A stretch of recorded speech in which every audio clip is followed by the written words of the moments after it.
دابا سبحان الله قبيله قلتي دونك دون لو كادر نتاع الا بذكر الله تطمئن القلوب، هاد الايه والايه الاخرى وانا جاي في الطريق كنسمع وهذه مهمه بزاف. وانه لا يعلم انه لا يضيق صدرك بما يفعل الناس، وما تقلقش. يعني الصدر حاجه والقلب حاجه، وهنايا بيان سور الا مشينا في هذا السياق غادي نطولوا شويه وغادي ندوزو دابا l'activité physique en cardiopsychologie. Je tiens à remercier de tout mon cœur l'association des maladies psychosomatiques de l'Oriental. J'étais étonné d'ailleurs de retrouver mon cher ami et mon frère Siab Jawad. D'ailleurs, je le remercie pour ses efforts. Et j'espère que dans cette présentation, on va reprendre quelques éléments des ou comme ça, on les a survolés, mais qui sont très importants. Si Bazid hadra ala la cohérence respiratoire, il y avait quelqu'un qui a parlé de l'HRV, on a parlé de beaucoup de choses comme ça qu'on les a survolées, qui sont très importantes. كاين واحد دو diapositives غادي من نوصلهم نقول لكم شدوهم وعقلوا عليهم. Ce sont ce que j'appelle dans mes présentations les diapositives fenêtres, c'est-à-dire c'est à travers cette diapositive, si vous commencez une recherche, eh ben vous allez comprendre toute la présentation, parce que vous n'êtes pas censé digérer tout ce que je vais dire. Il y a des éléments qui sont relativement un peu compliqués. Ça m'a fait aussi revenir vers mon domaine qui est la médecine physique, mais pas dans ce que je fais tous les jours, l'appareil locomoteur. Ce qu'on faisait en France, malheureusement on le fait plus au Maroc, c'est la réadaptation cérébrale des fonctions cognitives et la réadaptation cardiovasculaire à l'effort. Malheureusement, j'espère que cette association un jour créera un service dans ce sens. Toukla Allah. Introduction des notions de base que vous devriez retenir. La première, c'est que l'activité physique, c'est tout simplement bouger. C'est-à-dire jardiner, bricoler, faire ses courses, danser. Le sport compris. Lorsque vous faites du sport, c'est une activité physique. Mais si vous faites que du sport, vous pouvez parler de l'exercice physique, qui est une activité physique planifiée, structurée, répétée, individuelle ou en groupe. Les recommandations des sociétés savantes disent toujours ces chiffres-là, c'est-à-dire une activité modérée de 150 à 300 minutes par jour, c'est à peu près 30 à 1 heure par jour. Modérée. Ou bien intensif, 75 à 150 minutes par jour, on peut les associer. C'est-à-dire soit 30 minutes, 20 minutes d'activité intensive, ou 30 minutes à 40 minutes, à 50 minutes, à 60 minutes d'activité modérée. On verra tout à l'heure ces définitions. Très bien.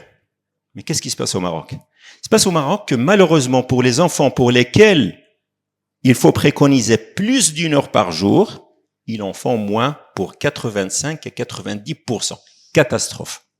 Nos enfants maintenant, on est en train de les préparer à devenir des futurs sédentaires qui vont avoir toutes les conséquences de la sédentarité qu'on verra par la suite. L'activité physique, d'une manière générale, en France, depuis un décret de 2016, considère que c'est un traitement. C'est pas une option. C'est un traitement. Et que le médecin qui suit des maladies chroniques, des affections de longue durée, doit l'écrire sur l'ordonnance. باش المريض يعتبرها دواء ماشي يقول له ايوا تحرك ايوا يجري ايوا تمشى لا يكتبها. Aux États-Unis d'Amérique, on a une fiche qui est prête déjà où on prescrit l'activité, le type, l'horaire, la durée et ainsi de suite, et une petite remarque en bas en cas de dyspnée, etc. Donc, essayez de consulter le médecin. Donc, alors, le cœur a un cerveau, عنده عقله. Et ce cerveau actuellement, c'est ce réseau neurovégétatif sous forme de ganglions qui sont faites de ce qu'on appelle les cellules neurogliales au sensory neuritis, qui a été découvert en 1990, mais publié en 94. Et ce réseau neuronal, il a une autonomie de fonctionnement. Il peut se gérer lui-même. Preuve chez les greffés cardiaques. Et chez les greffés cardiaques, on disait que, en fait, on décentralise le cerveau, mais on lui enlève pas sa fonction neuronale. Et on a même démontré, paradoxalement, que 2 ans, 7 ans, 15, jusqu'à 15 ans après, il peut y avoir une réinnervation. C'est génial. Grâce à qui? Ce sont les travaux de quelqu'un à qui je veux vraiment rendre hommage. C'est Jeffrey Ardell, qui est décédé récemment. C'est un mec qui a fait énormément de travaux en neurocardiologie dans le département de l'UCLA à Los Angeles. Il a presque 170 publications. Magnifique. Je vous conseille vraiment de lire ce monsieur. Et en partant de ce principe que le cœur a un cerveau, eh ben le cœur communique avec le cerveau. Et cette communication avec le cerveau se fait grâce au système sympathique, parasympathique. Vous le connaissez. Le système parasympathique, c'est le nerf vague. Et le système sympathique, ce sont les ganglions cervicaux. C'est très important tout ça. Pour nous, médecins rééducateurs, chez les tétraplégiques par lésion médulaire, on sait que finalement, il y a toujours une issue. Et encore faut-il savoir que ici, c'est pas mentionné, il y a un ganglion qui s'appelle le ganglion nodose et qui, normalement, ce ganglion est très important aussi dans la régulation de l'activité cardiaque. Alors, le cœur est un champ magnétique qui dit que l'intelligence artificielle, les Chinois ont des robots, c'est bien, mais vous savez que vous dégagez un champ électromagnétique sur 3 mètres. Le patient le fait rire, ben, ce champ électromagnétique, sachez qu'il est 5000 fois plus important que le cerveau. Et un champ électrique qui est 200 fois plus important que le cerveau. Et dans le nerf vague, et dans le réseau parasympathique, eh ben, il y a plus d'afférence que d'efférence. يعني 80% des informations qui يمشيو من القلب للدماغ وهي 20% اللي كتجي من الدماغ للقلب. Donc vous savez, les notions de base sont مهمين. Donc le cerveau lui aussi c'est un champ électromagnétique. Et ce champ électromagnétique, ben, il y a un tracé, l'électroencéphalogramme. Ici on dort, عاد فقنا شويه كنركزوا مزيان دابا راكم هنا معايا. D'abord là, vous êtes en train de se concentrer, donc vous êtes là. Et là, c'est quoi ça, le gamma? Gamma, c'est la méditation et le sport de concentration. Ping-pong, tennis, là où je suis vraiment très concentré avec mon adversaire. Et les gamma, c'est un état favorable à la neurogénèse ou la synaptogénèse, ou ce qu'on appelle, et j'adore ce terme, la plasticité cérébrale, qui se met programmable rewiring. C'est-à-dire le recablage programmé. Et ça se passe dans 2 parties de votre cerveau, le cortex frontal, غادي نقولوا علاش كل حاجه مكتوبه هنا ركزوا معايا مزيان, ou l'hippocampe mémoire et émotion et attention, le cortex frontal le raisonnement, et la méditation et le sport, c'est des choses qui sont très importantes pour ces 2 parties du cerveau.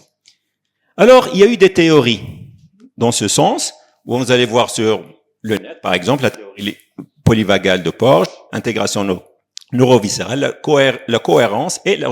Retenez hadi ou hadi, barak alaikum. Pourquoi? Parce que, hadi la diapositive clé, hein, l'oula, c'est en fait dans ce modèle qui était présenté par Julian Thayer et Richard Lane, ils disent finalement que notre système émotionnel et attentionnel, c'est grâce à ce système-là qu'on arrive à gérer la connexion cœur-cerveau. Et ce système-là, l'insula, l'hypothalamus, le thalamus, les amygdales. Ils gèrent nos émotions, nos psychiques, le stress diana, le guila, karoshi ou stress. C'est ça. Là, c'est le noyau du nerf vague. Et là, c'est quoi? On a 2 structures très importantes, le gyrus singulaire antérieur et le cortex préfrontal. شنو كيديروا في هادو؟ كيديروا حاجة وحدة يعقلوا عليها. C'est le frein. Ils sont en fait des inhibiteurs. ريض، علاش تعصبتي؟ مالك؟ اش داك لهذا الشيء؟ وشنو وقع كاع في هاد الدنيا هادي؟ الله كبير. Eh ben c'est ça. Voilà. Alors, on a dit tout ça, c'est très bien. Maintenant, comment peut-on mesurer cette interaction? Quels sont les facteurs qui influencent ce fonctionnement? Et quel est l'impact sur la pratique clinique ديالنا غدا وشنو غادي ندير بهاد لا بريزونطاسيون هنايا؟ Ça c'est très important. بهاد les informations. Deuxième diapositive clé. ها هي. عقلوا عليها طول حياتكم. C'est une notion qui est extrêmement importante, c'est le heart rate variability, qui est en fait la variabilité de la fréquence cardiaque. notion اكتشفوها في 1965. Sauf qu'à l'époque, on l'utilisait comme facteur pronostic après un infarctus de myocarde. Actuellement, من 2015 presque عندنا 2015 2020 presque عندنا 1500 حتى 1800 publications في العام uniquement sur l'HRV. En fait, l'HRV, c'est quoi? C'est que notre rythme cardiaque n'est pas régulier, il est légèrement irrégulier. Il y a une différence entre chaque battement. Et plus cette différence est importante, c'est-à-dire plus c'est un HRV qui est important, plus vous serez bien. Moins qu'il est important, moins vous êtes en forme. Et sur un certain nombre de points, pas uniquement cérébral et cardiaque. Et de ce fait-là, l'HRV en moyenne, il est de 45 millisecondes chez tout le monde. 20 à 100, et les athlètes et les sportifs, ils ont des valeurs plus importantes. Donc c'est un miroir du fonctionnement parasympathique qui démontre notre faculté d'adaptation et qui est le reflet des afférences cardio-cérébrales et qui est influencé par la respiration et les émotions, et on verra tout à l'heure la respiration. Alors l'HRV est santé. On a démontré ça. C'est démontré que ces maladies chroniques, HTA, diabète, obésité, rhumatisme, sédentarité et cancer, ils ont tous un HRV diminué. Et c'est un prédicteur indépendant pour toute cause de mortalité. Plus votre HRV est bas, c'est pas bien. La dépression, puisqu'on est invité chez des psychiatres, en effet, la dépression, l'anxiété, les troubles cognitifs et les addictions et le stress post-traumatique, tous un HRV négatif. Seule la boulimie, paradoxalement, c'est un HRV haut. L'explication, c'est la stimulation des réflexes vago-vagales avec les vomissements et ainsi de suite. Bon, maintenant, oui, on a des outils pour mesurer l'HRV. C'est vrai. Actuellement, c'est un marché qui se compte par des milliards de dollars. Le marché, c'est 10 milliards de dollars في السنة. هيا فين هي الخدمة. Avec l'intelligence artificielle, bien sûr, parce ils ont inculqué ce qu'on appelle des coachs IA, avec leurs gadgets que vous voyez ici, c'est des montres, ou la khatm, hein, c'est des bagues, vous avez des bagues, des montres. Google BitFit Air, le 7 mai dernier, ils vont lancer un coach IA. بالحقيقه هاد لي تراسور هادو سو سون دي تراكور داكتيفيتي اون رياليتي عندهم واحد لانكونفينيون ما كيمشيش معاك مع الوقت يعني حتى اللي كتشعل بحال هكا كيقول لك مال 10 الصباح ستريسيتي شويه مالك تعصبتي شنو كاين alors que normalement nous ce qu'on a besoin c'est quelque chose qui au fur et à mesure le temps هي كتعلمك. Et de ce fait-là, كيبقاو Garmin et Polar, ce sont en fait ce qu'on appelle des chest belts, c'est des ceintures thoraciques qui communiquent avec nous, qui sont les meilleurs sur le marché. C'est un budget entre 300 à 500 $, mais ça vaut le coup. Moi, j'en ai un, je peux vous assurer, ça aide beaucoup. Je l'utilise pas tout le temps, hein. Vraiment. Bon, la cohérence cardiaque. هذه اللي قالها السي بازيد قبيلتين قال لكم respiration 5 secondes expiration. En fait, c'était la méthode 365, je ne vais pas rentrer là-dessus. En fait, on a démontré que lorsqu'on inspire, la fréquence cardiaque augmente légèrement. Quand on expire, elle ralentit. Et c'est pour cela qu'on dans la cohérence respiratoire, la cohérence cardiaque, la cohérence respiratoire, القلب والصدر. Et la cohérence respiratoire, ça consiste en quoi? Ça consiste en 6 cycles, inspiration, expiration, par minute, اسمع مزيان, pas 5, 3, 4, 6. يعني on inspire sur 3 secondes à 4 secondes et on expire sur 6 secondes. C'est parce que c'est dans l'expiration que vous allez ralentir, que vous allez stimuler le système parasympathique. Retenez ça. Cohérence cardiaque, vous pouvez voir sur Internet, il y a pas mal de choses. Alors, beaucoup de publications. Beaucoup, énormément. Maintenant, on considère que la variabilité de la fréquence cardiaque est un biomarqueur de la fonction autonomique dans les maladies psychiatriques, dans le stress, l'anxiété, les troubles des fonctions cognitives qu'on va voir, et تحت فيه par hasard un article داروه les Iraniens sur l'effet نتاع الصلاة الإسلامية في الوقت ديالها sur la variabilité de la fréquence cardiaque. À votre avis, شنو لقينا؟ Bravo عليك. Aussi simple que ça. Donc, scientifiquement d'abord, ما غاديش يقول لك هذا راه مسلم كيدافع على الإسلام، راه كنهضروا غير العلم حنا. Donc, les fonctions cognitives. Alors, c'est quoi les fonctions cognitives? Ce sont vos fonctions ou vos facultés mentales qui vous permettent d'intégrer les informations de l'environnement et de les traiter, de les manager. كلهم. La mémoire, le raisonnement, la logique, la flexibilité mentale. Mais ce qu'on a démontré avec l'HRV, qui sont améliorés par l'activité physique, parce qu'on a l'activité physique, est positivement corrélée chez l'HRV, parce que l'HRV est liée à l'activité physique. Donc, c'est la flexibilité mentale, prise de décision. C'est une étude italienne récente qui a montré que plus vous avez un HRV haut, plus vous prenez des décisions. Contrôle inhibiteur du cortex frontal sur le système émotionnel et la mémoire.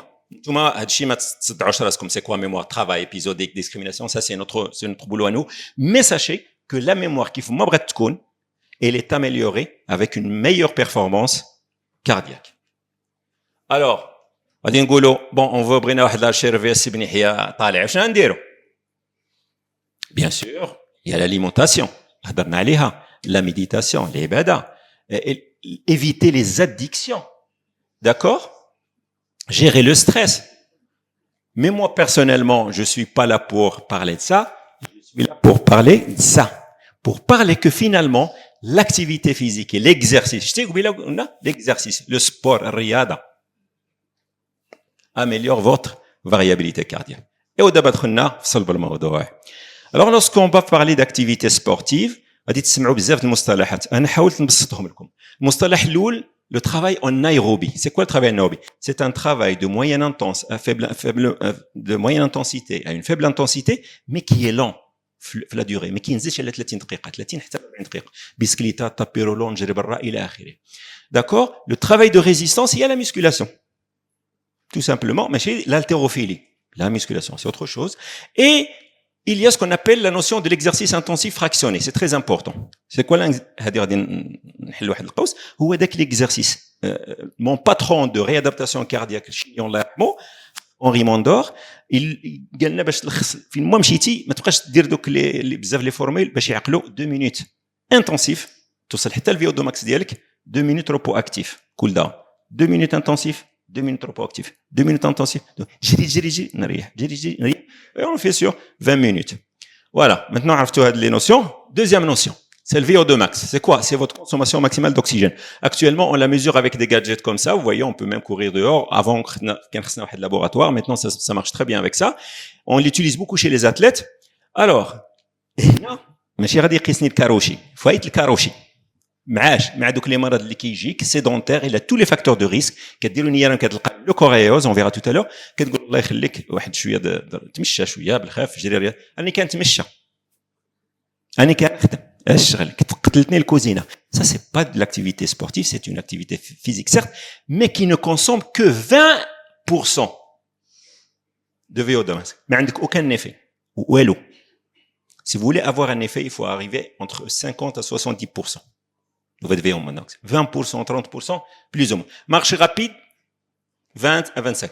Jogging léger. Petite folie. هذا دابا هذا شتي هذا اللي هنا راه كيكونسومي 55 à 75. 55 في الديبي quand il va commencer. دابا الا مشى دابا مزيتو اي واحد فيكم كيدير شي دابا بهاكا هذا بتي جوغينغ دو ريان دو تو اي بان سي 55.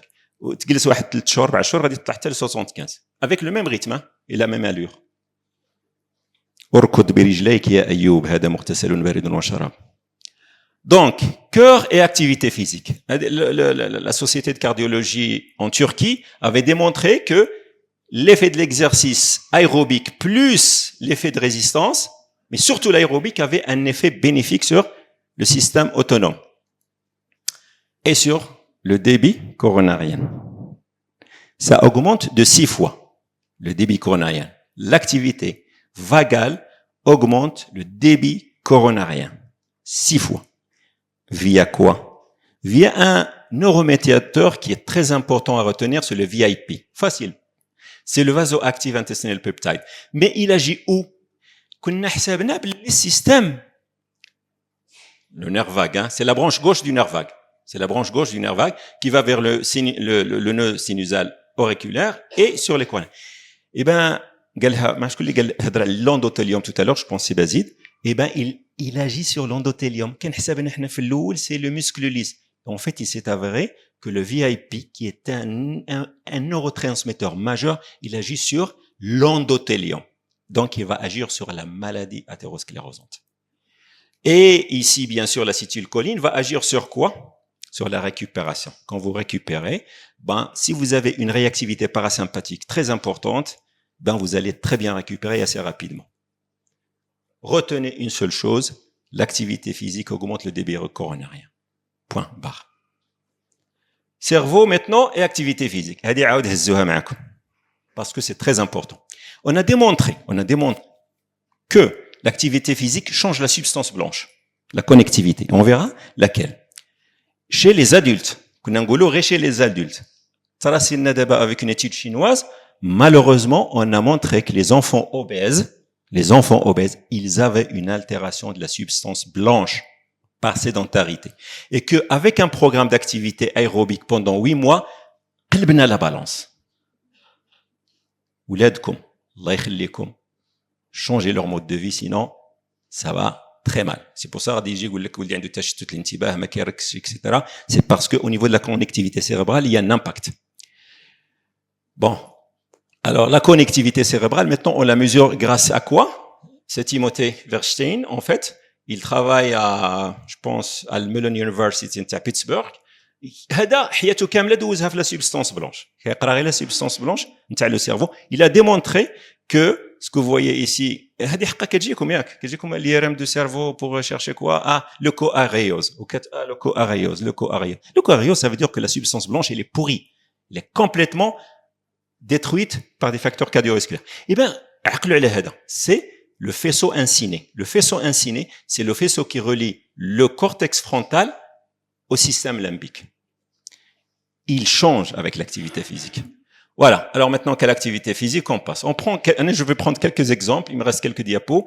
La maladie coronaire par excellence, l'insuffisance cardiaque, l'hypertension, l'artériopathie des membres inférieurs. Toutes ces maladies, on sait très bien qu'il y a une balance orthosympathique qui est élevée par rapport à la balance parasympathique. Comment on peut l'inverser? C'est très simple. Activité physique en cas de maladie coronaire d'insuffisance cardiaque, quel choix? Pour des patients qui sont à haut risque. Et dans la phase 3, la réadaptation cardiaque, il y a une phase 1, qui est comme la réanimation. Phase 2, qui est en ambulatoire, dans un service de réadaptation cardiaque. Phase 3, rafdar. Soit ma jm'iyya, soit ma marraso. Le muhim, il va faire quoi? On conseille une activité modérée. Marche rapide, jardinage, vélo, etc. Marche rapide. 30 minutes, 5 fois par semaine, pour les patients à risque. Pour les patients à moyen risque, 20 minutes, 3 fois par semaine, et jogging léger. On passe de la marche rapide à la jogging léger. Plus un travail contrôlé bien dosé de la résistance et de la respiration. Il respire très mal. Chez nous, en rééducation, on le voit. Parce qu'ils sont pas que le stress, mais il y a aussi un problème de travail de cohérence cardio-respiratoire. Alors, les psychiatres khotna, la dépression et l'anxiété, on sait très bien que l'activité physique, tout le monde va trouver ça. Le brain-derived neurotrophic factor qui va stimuler la synaptogénèse, etc., la dopamine, la sérotonine, il est akhiri. Ce que la maladie de Parkinson, la maladie d'Alzheimer, que je les ai prises, وهادو اللي غادي يجيبوا لي عود كاروتشي شكون هما؟ اللي كتجيك عندك مثلا 70 سنه ولا 65 سنه تقول لك ايوا باقي لي عاد انا شي رياضه دابا وانا كبرت وهذا. Non, il n'y a pas d'âge l'activité physique. انا que je connais quelqu'un qui fait le marathon à 91 ans. Il n'y a pas d'âge. L'activité physique ou l'activité sportive est pour tout le monde. Donc c'était dépression, sport, شنو كتقول له؟ l'aérobie, c'est important. L'exercice fractionné, on a trouvé que l'exercice fractionné stimule la neurogénèse de l'hippocampe et la cohérence mixte respiratoire. Il y en a souvent, ils ont problème pour respirer. Donc, anxiété, dépression, aérobie, travail intensif et cohérence mixte. J'ai pas mis de la musculation, elle est optionnelle. Maladie de Parkinson, il n'y a pas que des troubles moteurs, il y a des troubles non moteurs, y compris la dysautonomie. La maladie de Parkinson est par excellence l'exemple de la maladie qui entraîne une altération du système neurovégétatif en premier, à tous les niveaux. Et les troubles de l'humeur, ça vous le savez, les troubles cognitifs. Pour une maladie de Parkinson, on a démontré qu'un HRV bas, il a diagnostiqué, si vous diagnostiquez, je ne sais pas s'il y a des amis neurologues ici, si vous diagnostiquez un Parkinson au départ, vous le un HRV bas, il va être très gêné par la rigidité. Parce que c'est un facteur prédisposant. Aérobie, activité aérobique, renforcement, équilibre et stretching. Elle est stretching parce que la rigidité fait que le maladie de Parkinson, عنده الحركة ثقيلة et عنده la marche aussi, elle est lente. دونك الى ان اوبستاكل غادي تجي تقول له تمشى بالخف غادي يقول لك دكتور بغيت نتمشى بالخف ولكن كتشوف المشيه ديالي مي سا نوبيش كو سي ريفيرسيبل الحمد لله. الوغ مالادي d'Alzheimer pour terminer. aucun médicament pour la maladie d'Alzheimer باش نفضوا هذا الدوسي هذا. il y a pas de médicament pour la maladie d'Alzheimer. malheureusement je pense qu'il faut même éviter de leur donner des médicaments qui empêchent la plasticité cérébrale comme les neuroleptiques pour les faire dormir. Mais sachez qu'aux États-Unis d'Amérique, on a bien démontré que 30 minutes de marche, plus des renforcements des membres inférieurs et de l'équilibre pour qu'ils ne tombent pas avec la double tâche. Là où double tâche. يعني خص هذاك اللي كيدير عنده الزهايمر يتمشى يحاول دائما يكون معاه شي حد يهضر معاه غادي يتمشى ويهضر معاه عقلتي النهار اللي كنا en fait vous stimulez le cerveau à deux niveaux fonction cognitive fonction motrice ils sont liés c'est ça la double tâche ou là ce que vous voyez tout à l'heure avec la dame qui dit des exercices mentaux. Donc en conclusion le système nerveux autonome il est important. شنو المشكل في لافاك ما كنقريوهش كندوزو عليه مر السحاب. Le système neurovégétatif, votre cerveau fonctionne à 95% en inconscient, pas en conscient. Donc le système nerveux autonome, il est primordial, soit dans la gestion centrale, ganglionnaire ou cardiaque. Sujet d'Yann. L'activité physique, y compris le sport, c'est votre paramètre de suivi, d'évaluation. Simple. Toujours une phase d'échauffement. أي مريض جا عندكم أي مريض ما يبداش دقة واحدة toujours 10 à 15 minutes d'échauffement surtout lorsqu'il est cardiaque. Activité en aérobie elle est systématique pour tout le monde sans exception. L'exercice intensif pour certains, musculation pour certains, phase de récupération où il faut travailler la cohérence mixte. Je termine. Daniel Lieberman في 2014 publia واحد l'article في Nature سميتو Born to Run. ولدنا عجبتني هذه ما قالش فهمتي ولدنا to run بغى يحترم باسكو هو اللي تري كرويون باش ما يجيبش حزازه ما قالش خلقنا قال ولدنا اللي مانيفيك اي ساشي انكور اون فوا هذه كترجعني دائما لديك الايه نتاع نركض برجليك هذا مغتسل بارد وشراب. ميرسي بور فوتر اتنشن.